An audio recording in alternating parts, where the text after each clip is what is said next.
Vesa Chiluzu Ken Piana Ekeko na Ekeko na Emaniko Atelema Libela donc bango mutu basali ke bayina basali bazona ba polémique na ba vena bango batika na ba palais bazotindika bango lokola ba bushu Adam Otene Manike azalaki mo azalaki kiss donc papa na nga baby sabana bana nyos muto a baby sa makasa azalaki mani parce que mama ma papa na Manike azalaki muto a kisi Manike bande ko keyiba bilona ndako na banga pesa papa kulutu papa leki nangana biloko kolia papa soka peso biloko kolia yo lali na dali partout wana biso bana mike bakamana stoye biango donc yango monique biso pe to lobike donc soke indi e inda petangasi nanga la kaki biso ke akobeta la baronne avancer abeta la baronne soka beti la baronne te ayebaka ke biso to kobeta ye pe to kobetisa ye na kata Kinshasa et que les amis de Karine Mokonzi to soutenir Karine Mokonzi to bani déjà ko préparer ko posteler pe batu na ba coin to ko récupérer tendance asa la maye na ba coup de fil na ye ala lanzala te parce que ya okasaka ba ba kabelie le mbongo mbongo na ba okabela ye ya ngomu to ke betisa ye biso ndepe to zo préparer na nanga circonstance yena ngayo azawana Karine aza pasa kobunda ya kobunga te aluka Karine abeti aye to betile maboko mais soka beti Karine te ayeba ke to ko beti aye biso bafani ya Karine. Vous voyez la haine de Vincent, mais quand on les à la télé ils ont déclaré toujours que aza innocent aza problème à mututé aza na nité to le on étape ya image au Vincent Monakiwana. Pourquoi Vincent ça haine wana Vincent ça haine wana par rapport à Karine. Karine ce qui a salaki télé-réalité, on a faut comprendre très bien. Karine Azali camarade ya moi si ya Percy. Voilà. Pour moi na biso ezabo biso en tant que ba fan club ya Karine Mokonzi, ba fan ya la team Wata. Tolobi que ça c'est fini. Biso ba fan club ya Karine, en tout cas on mona bisika Karine asala mabete. Mais bango malamu no sa Karine ba koma ko bongo la ko ma be. Neti lelo de biso Ken Piana. Auti ko sala émission azofinga Karine ke alobi ke Karine afingi bana mibali nyonso. Na yo tozo ko tozo benga na parti par là tozo se organiser to lembi. Neti oyo mususu wana ndeko ya mama mbata so mama mbata likambu ya mbata. Tozo ngana makamba mbata. Ye mbata so ke mbata pauvre mbata nzamba limbisa ngai. Aboma mutu na ngolati. Awa na ngolati pato zaida yebi yango teke ya boma mutu akima. Bako boma na ko kima. Siko famille wana kuna nana futa ba ngombong. Famille wana kuna bakota mbata prison bisikani. Donc ma vérité comme isko kobima. Donc mwana liboso ya Manike azali mwana ya Ken Piana. Dabote na Ken Piana voilà. Non donc biso ba fanya Karine tozaya ko silika tozaya ko telema.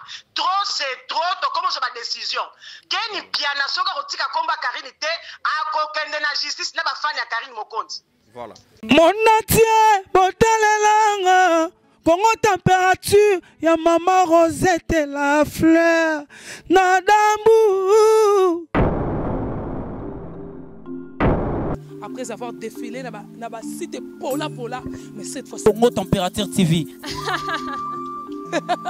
Désormais, suivez-nous sur cette chaîne. Congo Température TV. Congo Température. La patronne, Rosette la fleur d'amour, chaîne à solo. Émission religieuse. Théâtre, musique, environnement. Bah, émission sportive. Émission politique, donc, nulle part ailleurs. www.congotempérature.com. Nous avons information à temps réel. Congo Température. Et y a mon pépé Asika. Ya Tobina, Congo Température. Et y a mon pépé Asika. Merci bien, très chers fidèles internautes qui nous suivent partout dans le monde sur www.congo Température, site le plus suivi de la planète, chère à maman Rosette Lafleur d'Hambourg. C'est bien moi, votre humble serviteur sur cette très belle et grande émission Vérité sans frontières au Wapi micro et Zali à hôtel m'a toujours pona tout ya monde entier kopé ça ba vie na bango par rapport ya makambo o to ezali ko se dérouler surtout mingi na internet na zobeta c'était mais par rapport toujours ya masolo yango ba buka muina ba tokan kola René Abir le cardinal Mosengo de la presse le maréchal balobi salon donc salon ya makasi na kati ya bandal donc masananga kombo nango Salon donc Salon Elva na bakaya ou n'impact na idéologie veut dire que pembeni ka ya prendre soinoye ou katisi su qui non impact na idéologie. Merci à toi Mosé derrière la caméra. Donc merci à toi Lydia Kapajika 10 000 familles de Chetia Koro Cornelia Dossi Givenchy Paola Schengen Kilo ya Londres Elo Jemouya ya les tout puissants Gabi Lopoke Malcolm X et Patilibo double Bronsard le caméraman à VIP veut dire que les autres solo dans groupe soutien Karine Mokonzi, balobi les amis de Karine Mokonzi nde bazobenga. Veut dire que toujours solo là par rapport à ma solongo parce que la fille en question Karine Mokonzi azo finga ma jour et jour. Karine Mokonzi mututu azo loba na ndenge na ye. Mais tu remets un peu que solo na les amis de Karine Mokonzi na groupe soutien Karine Mokonzi de la diaspora. Merci à Trona ya Myriam Mokonzi, maman Movia, maman Monique na Luanda balobi, FMI les pires vieux donc vous êtes tellement ébélé maman nanga Chacha azolanda biso veut dire que toujours solo lengo tout à l'heure veut dire que toujours yambasiko premier appel na biso n'impact na idéologie ba pese la kunga par rapport à makambu yango parce que Karine Mokonzi azali trop combati na ndenga ko saranate to yeba peto découvrir to kotuna bango bituna oyo bino bomituna kana banda kuna bino donc veut dire que to yambasiko premier appel. Merci bien très chers fidèles internautes Balobi, donc toujours nous sommes là, votre cardinal Monsengo René Abiri. Donc là je tiens aussi à remercier donc Gabi Lopoke, Malcolm X, Gilles Poldi Koulumbu, le jeune cadre, veut dire que nous sommes là avec une de fans de Karine Mokonzi Balobi, groupe soutien à Karine Mokonzi, la baronne, donc avec les amis de Karine Mokonzi. Donc aux première réaction de la diaspora par rapport à la vie actuelle et leur réaction par rapport à l'actualité qui fait de buzz de l'internet. Actuellement, le nom de Karine Mokonzi est vraiment accusé par rapport à plusieurs problèmes. Et alors, bonjour mon frère. Oui, bonjour. Ouais, tombola ma mungongo, bonne santé.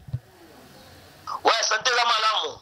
Ah oui. Ok, Bazolandao en direct de partout dans le monde, donc groupe soutien, les amis de Karine Mokonzi, ainsi que les amis de Karine Mokonzi. Et alors, votre préoccupation un peu par rapport à la situation actuelle, il y a Internet, ndenge zali ko s'est passé entre Karine Mokonzi et Vincent Chiluiz.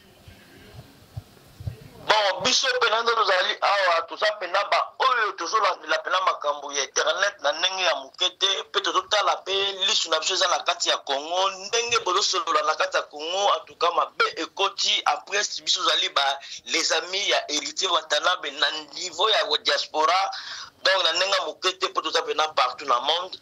Alors makambo yo Vincent salaki en tout cas isepelisa ki biso ata mukete po soki totali pena famille wana ekufelaki mutu wana akufaki bamama wana bazolela pe mutu na bango ti lelo malgré tout mutu na bango bakundaki ye mais bazali kolela ye ti lelo mais acte oyo Vincent asalaki biso pena les amis héritier Watanabe, les amis de Karine, auto soutenara le sous Karine, to sepela ki na réaction wana te, yango to mona ki pena ke biso sepela ki te, yango to senga ki pe patron na biso, ameka comme ma Vincent na tribunal, poto yeba pe masolo ba 12 000 wana, eza kote nini, so ki pe réalité 12 000 ezali, to yeba yango, apo to mona ki famille ambata, azo ko agir, azo ko lakela pe mabe, na makambu ya héritier Watanabe, donc to moni pe tendresse, azo silika na Karine Mokonzi yango to kolobake tendresse ayebake mbata bomaka mutu moko na Angola na pe lisusu famille wana pe ezo kosilikila pona ye tendresse ye pe ke na Angola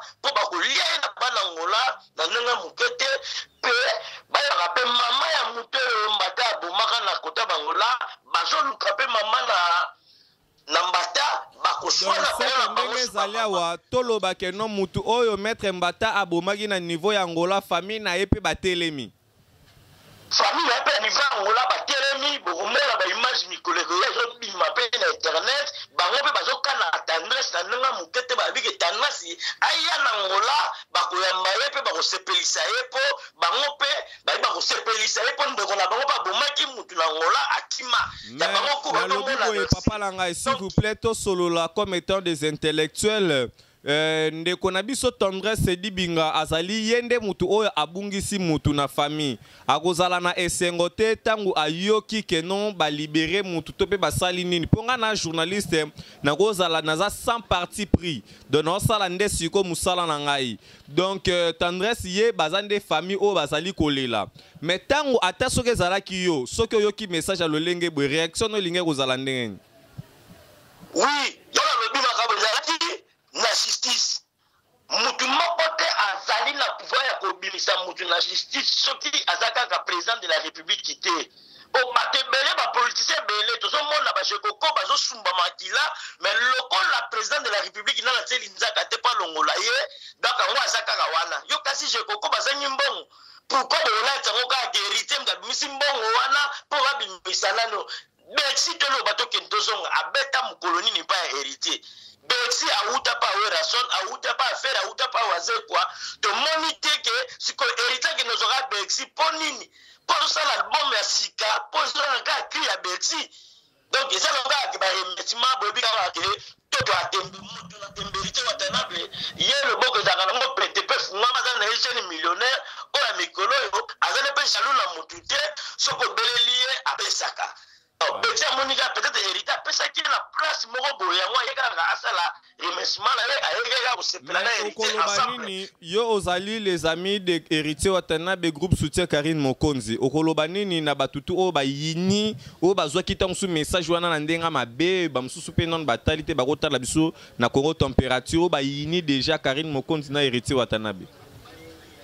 Vesa Chiluzu Ken Piana Ekeko na Ekeko na Emaniko atele Manibela donc bango mutu basali ke bayina basali bazolo ba polémique na bazena bango batika na ba palais bazotindika bango lokola ba boucho Adam donc yango monique biso pe to lobike donc soke yindi e yinda Tendresse nera la kaki biso ke akobeta la baronne avancer abeta la baronne soka beti la baronne te ayebaka ke biso to kobeta ye pe to kobetisa ye na kata Kinshasa et que les amis de Karine Mokonzi to soutenir Karine Mokonzi to bani déjà ko préparer ko postuler pe batu na ba coin to ko récupérer tendance asa la maye na ba coup de fil na ye ala la nzala te parce que ya okasaka ba ye ba kabelie le mbongo mais mbongo na ba okabela ye ya ngomu to ke betisa ye biso ndepe to zo préparer na nanga circonstance yena nga yo azawana Karine aza pasa kobunda ya kobunga te aluka Karine abeti aye to betile maboko mais soka beti Karine te ayeba ke to ko beti aye biso ba fani ya Karine. Voilà, merci beaucoup. Donc nous sommes donc à la fin de cette interview. Donc veut dire que toujours il que tous deuxième personne tous encore réactionner par rapport toujours il y a impact na idéologie veut dire que baza tellement moins ébélé donc mingero beza ten impact na idéologie donc musée caméraman de guerre de René Abiri, l'international, les journalistes, le cardinal Mosengo. Donc nous sommes toujours là et nous continuons tous à ce qu'au deuxième interview. Merci à toi, donc Cornelia Doussi Givenchy. Donc Lydia Kapajika 10 000 fois Amida Chati Ankoro. Donc merci beaucoup à vous Bozolanda Biso. Donc maman nanga movie depuis Paris, pas Zolanda Biso depuis quelque part. Balobi groupe soutient toujours Karine Mokonzi avec Héritier Watanabe. Donc Bazo Pesa ba réaction à Bango et nous avons déjà là une deuxième appel et par rapport toujours Neka Tozo annoncé Nabino ça se passe vraiment en direct. Elle est là. Bonjour ma soeur. Bonjour à René Abiri, ça va? Ouais, ça va très bien, maman Nayope. Ça va. Ok, maman Nangaï, concernant l'actualité, donc guerre, Bercy moi a libéré des prisons, Makala et Vincent Chiluise a publié déjà sur internet que héritier a payé $12 000 et Karine Mokonzi elle est maintenant menacée dans la vidéo na niveau YouTube. Nalingi nazwa avis na yo étant membre il y a groupe de soutien Karine Mokonzi de la diaspora. Ok, merci beaucoup pour la disponibilité na yo et merci pour le temps au Pessinga, opportunité au Pessinga pour intervenir par rapport à Sijango. Bon, on a l'ingénieur le babo René Abiri. En fait, d'abord je vais commencer par Vincent. Pour atteindre vraiment Makamba Bercy. Déjà Vincent, je ne vais pas insulter, mais je vais expliquer très bien pour que Bato Barolanda vidéo ou bien audio va comprendre qu'est-ce qui se passe. Vincent déjà, on a Vincent, oh wana ya salaki ezaki déjà ko lukana mbongo actualité na ye parce que ngaka courir mutali boso pour na actualité wana à ceux qui te se souvenir très bien Vincent sa émission moko quelques jours avant ma Bercy bi ma prison azaki na tendresse ayebisi azotu na tendresse ke babimisi Bercy et ba kateli Bercy 15 ans de prison.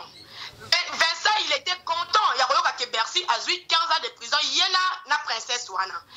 Kaka le même Vincent wana tant ba Bercy avant que ne makala il a traité tous les musiciens Bercy a passé ba misala na ba entreprise na bango batu mabe ba kabarate bazanga ba réfléchissaka te batu ba seli bino misala asaki tribunal o ya vandela ki waze quoi faire nani Weranson parce que baza batu mabe Bercy a le kana na bakata ba orchestre na bango baliko aider nani Bercy te mais kaka ye Vincent ngo a quel sous ko luka tendresse pour la tendresse a yebisi ke bakateli nani Bercy 15 ans dans le monde à l'envers donc continuer. Et comme ça la prémission on a basaki na tendresse. Songana lobi boye maman nangai s'il vous plaît to solo la malembe pardon na lobi boye Herrier Vincent alobaki ke no bakateli Bercy 15 ans.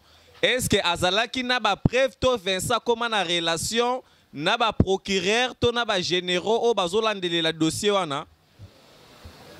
Wana na oyeba te faut tala ndi interview pour comprendre comme ça ba tout na Vincent ce qui azalaki na ba procureur na ba juge na ba avocat parce bakatelaki Bercy 15 ans parce que ça a sorti dans la bouche de Tendresse. Donc ce qui tobi to kende malembe ndeko Vincent azokwea toujours na ba erreur rebelle excitation à la haine et ça crime déjà faut bakangela ye et puis encore une message falsifié pour salir les juges de la République. Donc, il est en train de salir la République démocratique du Congo, de salir le pouvoir judiciaire, que la justice congolaise ne fonctionne pas bien.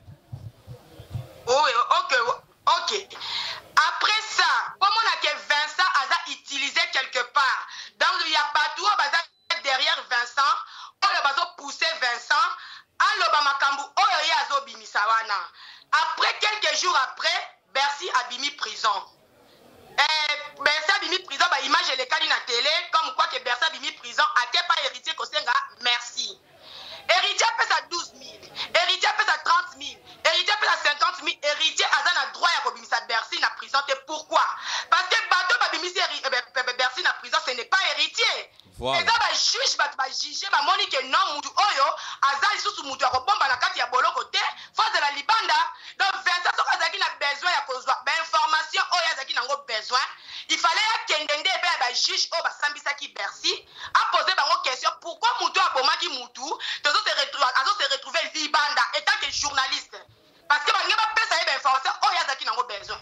Ce n'est pas Tita de chez lui, nanda kuna ya avec Tongo makasi ndengwana tiki mwasi na un jeune marié qui vient de se marier atiki mwasi na mbetu akena npa ya ba famille ya le défunt bata pas que de retour na bango pourquoi Bercy aza libanda. Vous voyez la haine de Vincent, mais quand on les canatele azo déclaré toujours que aza innocent aza problème à mutute aza na nité to le wana na étape ya image au Vincent Monakiwana. Pourquoi Vincent a fait un noana? Vincent a un noana par rapport à Karine. Karine, ce qui a salaki, télé-réalité, on a faut comprendre très bien. Karine Azali camarade ya, moi si ya Bercy. Voilà. Ce qui Karine Azali camarade ya, moi si ya Bercy. Ce qui lelo, yo, mobile a camarade na homo bazalaki na prison abimi. Aye rotala o soutenir yete, o kwayamba yete. Siko lisumu ya Karine na kati wana ezali nini? Vincent yebisa biso lisumu eza nini? Ceux qui a édu soigner ma relation, il y a des gens qui savent donner des relations. Ceux qui les Bercy a bimi prison. Ndeko Vincent a tché conflit entre Karine Mokoti et Héritier Watanabe entre la famille. Akotia conflit parce que Vincent, il respecte d'abord pas Héritier. À sa mission avant Makambu Oya Bercy, il a traité Héritier de tout le monde. Na Makamamatanga ya Viemoni. A traité Héritier, na tribunal na bango Héritier aza impoli, mal éduqué, a outa na éducation na mabe et pas na bango chez les parents. Tant qu'il y a il touche qui? Il touche les parents d'héritiers. Donc, il dit que l'oba, aux autres manquer moutouana respect, n'a pas parent n'a direct. Mais Vincent, ce qui a dit qu'il est responsable, héritier pas un responsable, héritier pas un marié, héritier pas un moitié, n'a pas un bala, n'a pas un bande, pas un maman. Donc, tant qu'il y a l'oba, donc il y a l'oba qui prendre maman n'a héritier, comment éduquer moi n'a yo? Parce qu'il va éduquer moi n'a pas la mouté. Voilà. Vous comprenez? Merci beaucoup. D'accord. Si que Vincent et Cole a un problème n'a Karine. Oui, effectivement, Vincent a un problème n'a Karine. Parce que si j'ai un Vincent, dans le tribunal, il y a un Betty Karine, à Betty Ferry. Ça va Betty Ferry, à Betty hérité. Ça va Betty hérité, à Betty papa chéri. Si le tribunal a un Vincent, parce que les gens c'est un missus, parce que la carte tribunal, tu peux pas la juger. Hier, à au tribunal, par quelle aimabilité, par quel pouvoir et puis par quelle autorisation? Ok, Abiri, yo quand on a lancé message pour la tendresse. Tendresse a bengi Bercy meurtrier. Mais tendresse va réfléchir bien. En tout cas, excusez-moi, faut dans la classe. Yo zo benga mutu meurtrier, tandis que yo moko za meurtrier tu circules dans la ville de Kinshasa librement. Hier, à biso devant na poto to yebi tango sécréter mutu. Ozo tabasser, ozo nyoko ozo beta ezali mort ozo ko boma mutu vivant. Akanga papa océan na ndako beta kaye azo torturer lelo papa océan s'est retrouvé paralysé AVC. Après au boy au poids qui au sundoli, pourquoi tendance à dans la liberté? Hein? Pourquoi tendance dans la liberté? Mais comme tendance à lobby, il y a za moitié de beta ka. O beta et ça a besoin de caractéristiques pour être que nazo beta mutu. Ndako Karine azali vedette na king. Karine ana star na king mutu ba bungi Karine na king azate ata zui mwana wewa. Batateka nguba, batateka ni ba mema na porte ndako Karine. Karine azali kende RTG ya mona kaya yebi place ni ya ko zo Karine facilement. Ce qui tendresse bo excusez-moi na mo bat ba kolanda ngai, je suis obligé de le dire. Ce qui tendresse abimaka makila lokola basi nyo surtout ya monde. Akene na ndako ya Karine, abeta Karine, a filmer comme ça il y a pour comprendre. Pour pas soutenir rien dans la théâtre maboke bazala na poto. Biso ne batotinde la bango na mbongo na bilamba na batu wana o ya lataki wana ya sécurité wana o batinde la ki wana lataki na makolo wana e utaki koto yo balemba ki ona kaf batinde lié. Ça va ça pena mwasi to yo ka to pesi 48 heures. Ça va Betty Karine te ale kana suna télé te. Azonga na ko ke no luka solution ya papa océan. Voilà. Okay. Merci beaucoup. Donc, Luana et Zali Moko, yaba groupe soutien Karine Mokonzi avec Héritier Watanabe veut dire que c'est vraiment déplorable. Donc, vous sentir en développant ces sujets, tu es belé, moi, Bazali ko tomber dans le cas il y a un problème. Donc, sur ces sujets, donc, je pense que Togozo Siko, donc, une deuxième personne. Par rapport à la journée d'aujourd'hui, Yépe Akopé, c'est la biso Makambuyango na impact, na idéologie, veut dire que depuis quelque part, là je salue automatiquement Maman Monique na Luanda, donc Patricia depuis quelque part, donc Azolanda biso, veut dire que toujours sur là toujours, na bande komoko si Mamousous Balobi, groupe soutien Karine Mokonzi Héritier Watanabe, Bazo Pesa avis na bango par rapport à la situation actuelle qui se passe de l'internet, c'est comme ici, comme Magambako Beta, Magambako Boma, Magambako Landa. Moi, René Abir, je n'ai rien à dire. Je suis qu'un simple défenseur. Bonjour, ma soeur. Bonjour, René Abir. Bonne santé. Boni Kuna. Santé za malam. Bongo bino. Ok, merci bien Bazo Landao en direct de Congo Température partout dans le monde sur 3W. Et alors, votre réaction par rapport à cette actualité que notre frère Vincent Chiluise a provoqué, il a largué le guerre et ce qu'il a fait, c'est l'excitation de la haine envers la grande famille de l'héritier Watanabe de Karine Mokonzi, contre la famille de Maître Richard Mbata ou Aza décédé. Les lotos au moins les deux familles. Maintenant, dans le problème, ma vidéo ça peut circuler sur YouTube. Ndena Bengio pona kozwa Avinayo étant groupe soutien ainsi que les amis de Karine Mokonzi. Ok. Si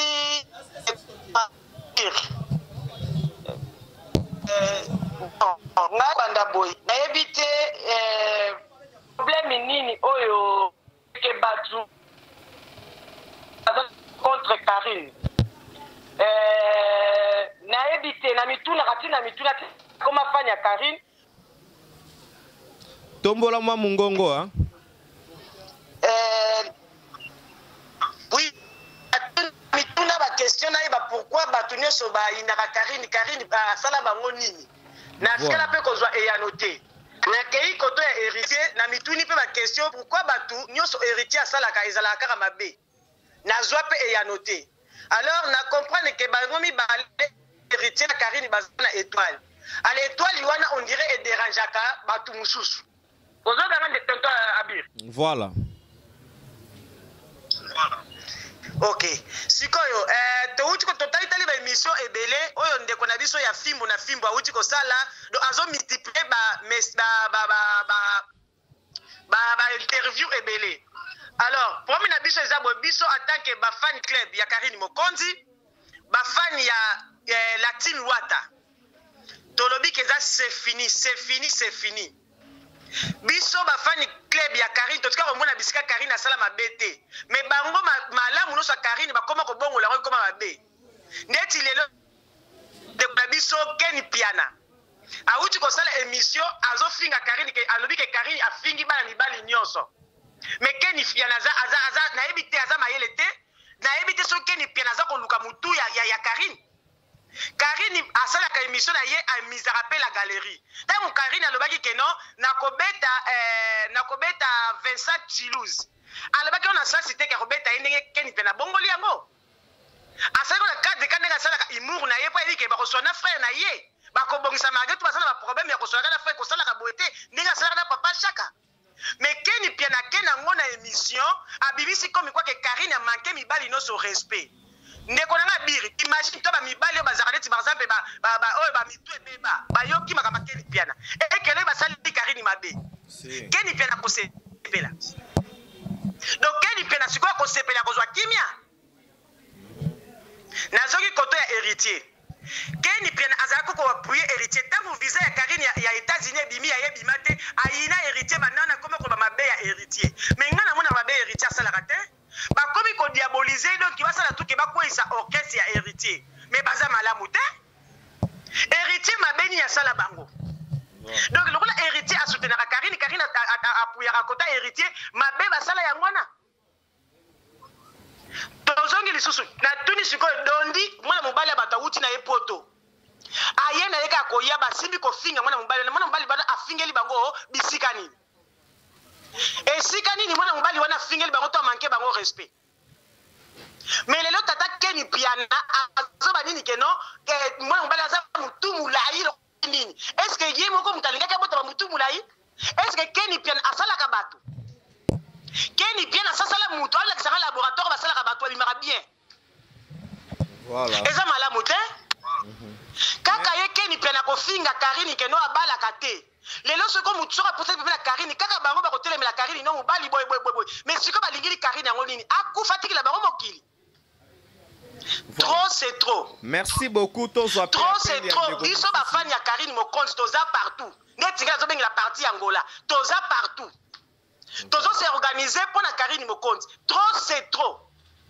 voilà et comme un système au tie kombo ya Karine na titre ya mabe to ko funda donc comme ça komba Karine acheter ça qui s'occupe wa botsara makamuna bino soko komi na ndenge ya mabe tribunal au komi komba Karine ça ko toute autorisation au continue na compte ya Karine bon trop c'est trop voilà merci beaucoup maman to ya bape na ye tozo benga na parti par là tozo se organiser donc to lembi neti oyo mususu wana ndeko ya mama mbata so mama mbata likambu ya mbata tozo na makamba mbata ye mbata soki mbata pauvre mbata nzamba limbisa ngai aboma mutu na ngolati awa na ngolati pa tozali na yebi yango teke ya boma mutu akima ndako boma na kokima siko famille wana kuna nana afuta bango mbongo famille wana kuna bakota mbata prison bisika nini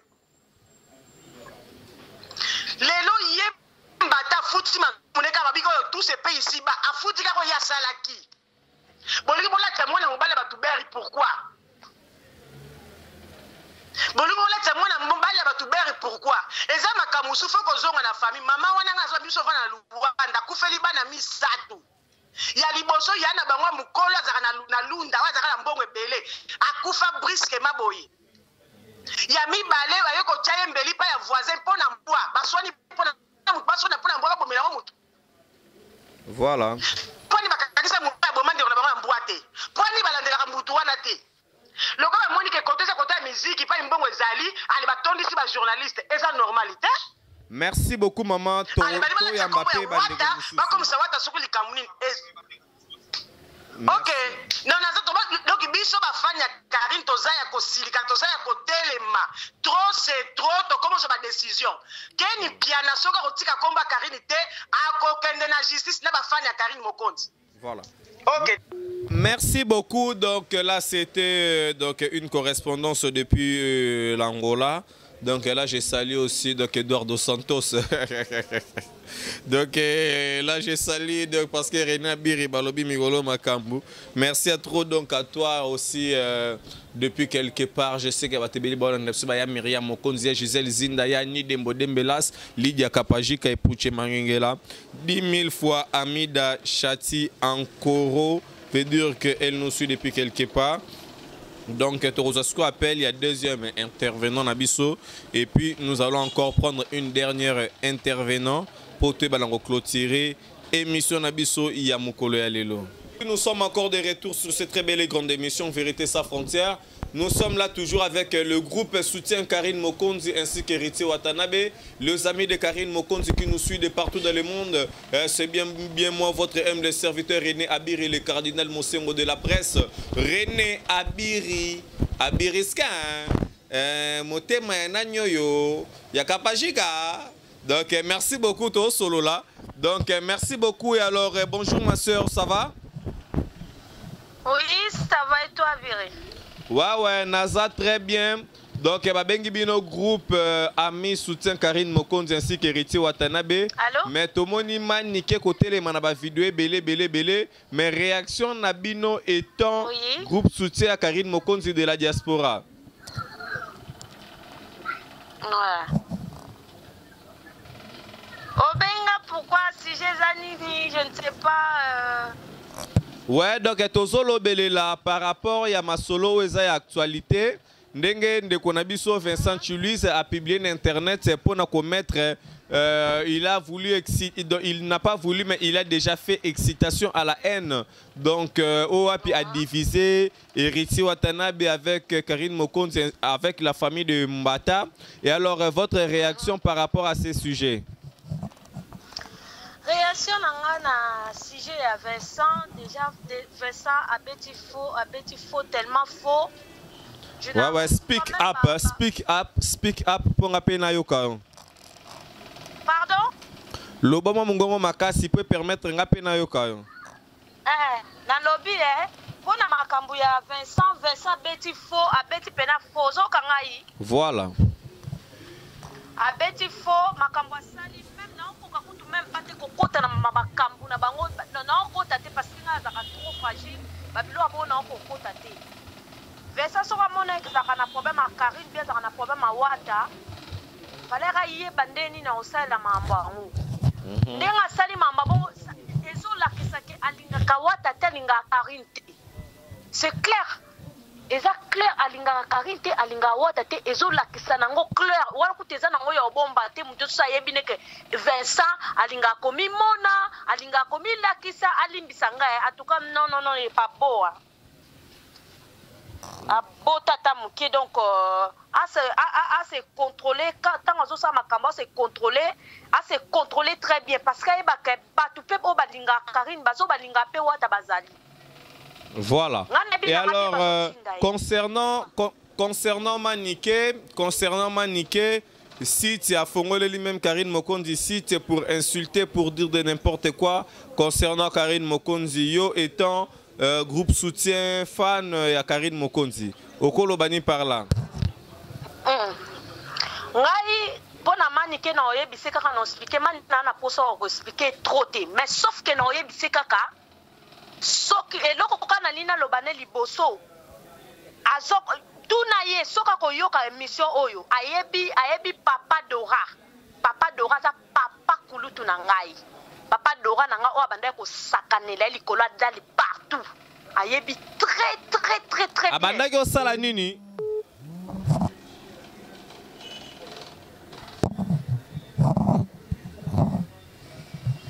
Soka ningina bimisa makambo nyote biso no to ba.